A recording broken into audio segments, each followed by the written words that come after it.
Hallelujah, hallelujah. बोलो प्रभु यीशु मसीह की जय। हम प्रभु को धन्यवाद करते हैं इस सुंदर समय के लिए, सुंदर दिन के लिए जो परमेश्वर ने हमारे लिए नियुक्त किया है ना। इस विश्राम के दिन को हमारे लिए बनाया ताकि हम इस दिन परमेश्वर के सभा में इकट्ठा होकर के उसकी महिमा करें, उसके वचन को पढ़ें, सुने और उसके अनुसार हम अपने जीवन को चलाएं। तो आइए, आज का हमारा विषय है कि हम अपने जीव को वश में कैसे करें, है ना। हमारा प्रश्न है, विषय है, क्या हम अपने जीव को वश में कर सकते हैं? क्या हम अपने जीव को अपने वश में कर सकते हैं? Yes, hallelujah.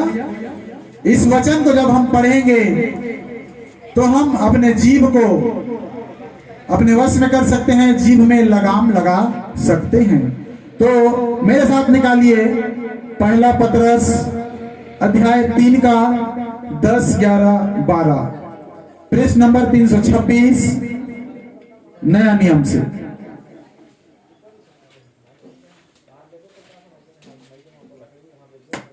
हालेलुया। यहां पे इस प्रकार लिखा है,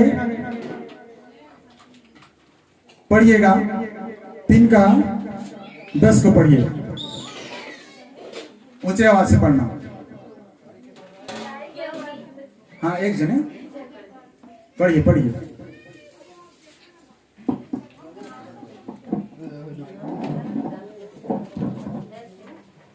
क्योंकि जो कोई जीवन की इच्छा रखता है और अच्छे दिन देखना चाहता है, वह अपनी जीभ को बुराई से और अपने होठों को छल की बातें करने से रोके रहे। Yes, hallelujah. माइक ले लीजिए, माइक लीजिए। क्या लिखा देखिएगा। हमारा विषय है, प्रश्न है कि क्या हम अपने जीभ को वश में कर सकते हैं, जीभ में लगाम लगा सकते हैं। यह समझने वाली बात है, परमेश्वर के वचन से हम सीखने जा रहे हैं ना। लिखा है यहाँ पे 10 वचन में, क्योंकि जो कोई जीवन की इच्छा रखता है और अच्छे दिन देखना चाहता है, वह अपने जीभ को बुराई से और अपने होठों को छल की बातों से रोके रहे। हालेलुया। वचन क्या कहता है?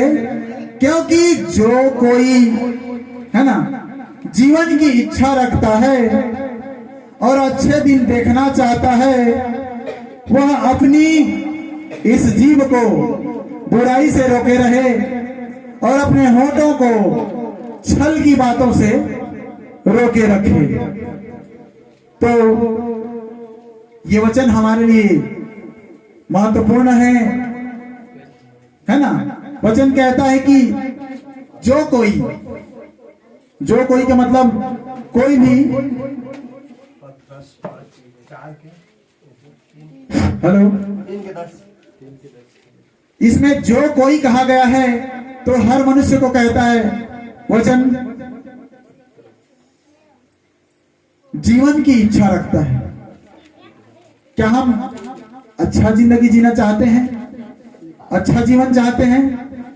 यदि हम अच्छा जीवन को चाहते हैं तो ये वचन को हमें समझना होगा, क्योंकि जो कोई जीवन की इच्छा रखता है और अच्छे दिन को देखना चाहता है, वह अपने इस जीव को अपने वश में रखे, कंट्रोल में रखे, नियंत्रण में रखे। हालेलुया। तभी हम अच्छे दिन देख सकते हैं, अच्छा जीवन जी सकते हैं, क्योंकि ये इसी जीव से 2 प्रकार की बातें निकलती है, एक मीठा शब्द और एक कड़वा शब्द। Hallelujah, hallelujah. इसी जीव से मीठा भी निकलता है और कड़वा भी निकलता है ना। तो प्रभु ने इस जीव को मीठा बोलने के लिए बनाया है। हालेलुया। प्रभु ने इस जीव को मीठा बोलने के लिए बनाया है, परंतु शैतान इस जीव में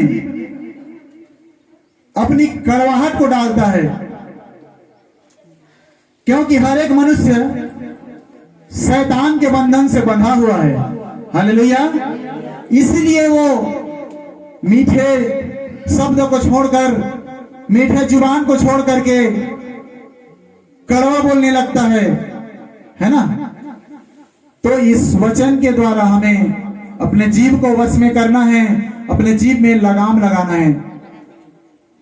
समझ आ रहा है ना कि हम अपने जीव को कैसे वश में करें।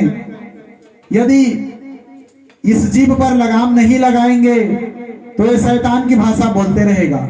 हालेलुया। आगे क्या, अपनी जीव को बुराई से रोकें। हालेलुया। ये हमारा जीव जो है बुराई करता है, किसी दूसरे की चुगली करता है ना। तो उस बुराई और चुगली को हमें रोकना है, वश में करना है, कंट्रोल करना है।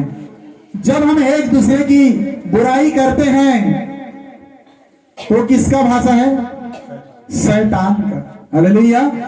जब मनुष्य एक दूसरे का बुराई करता है तो वो शैतान का भाषा बोलता है और शैतान के वश उसमें पवित्र आत्मा काम नहीं करता, इसलिए वो एक दूसरे की बुराई करता है। हालेलुया। और कहता है अपने होठों को छल की बातों से रोके रहो। तो हमारे होठ को भी छल की बातों से, कपट की बातों से रोकना है। ये हमारे जीभ से और हमारे होठ से ही सारी बुराई और पाप होता है। हालेलुया।